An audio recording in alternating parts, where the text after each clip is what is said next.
சென்னை தியாகராய நகரில் கட்டடங்களை வரைமுறைப்படுத்துவது குறித்து முதலில் பொதுநல வழக்கு தொடுத்த சமூக ஆர்வலர் தாரா முரளியுடன் உரையாடுகிறார் நமது செய்தியாளர் ராஜ்குமார். டி நகரில் இருக்கக்கூடிய வணிக கட்டிடங்களை முறைப்படுத்துவது குறித்து முதலில் நீதிமன்றத்தில் வழக்கு தொடுத்தவர் தாரா முரளி தற்போது நம்மோடு இருக்கார். நாம் அவரிடம் பேசுவோம். வணக்கம் மேடம்.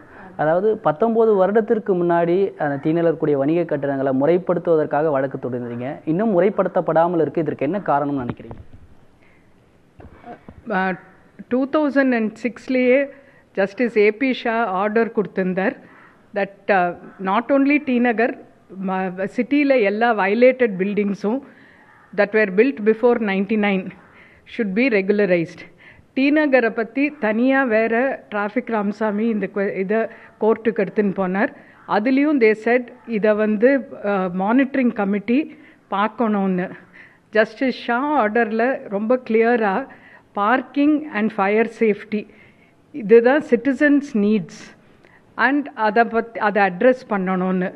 இது ஏன் நடக்கலை, ஒரு பில்டிங்கில் கூட இன்னும் இம்ப்ளிமெண்ட் பண்ணலைன்னா the responsibility is definitely CMDA responsibility and DFRS directorate of fire and rescue services இவா தான் இதோட இம்பார்ட்டன்ஸை ரியலைஸ் பண்ணி அதை இத்தனை வருஷமாக அதை ஆக்ட் பண்ணாமல் இருக்காங்க.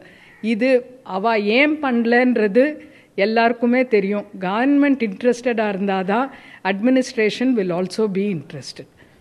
தண்ணி இல்லாத ஊரில் எக்ஸ்ட்ரா தண்ணியை வச்சுட்டு ஃபயர் சேஃப்டி ஃபைட்டிங்லாம் இட் வில் நாட் ஒர்க். நம்மளுக்கு ஸ்பேஸ் இருக்கணும். So this gap that is being given for buildings is important for protection in fire. அதை டி நகரில் எல்லா பில்டிங்ஸும் வயலேட் பண்ணியிருக்கு.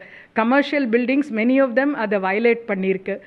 இந்த ஆஸ்பெக்டை தான் அவள் புரிஞ்சுக்கணும்.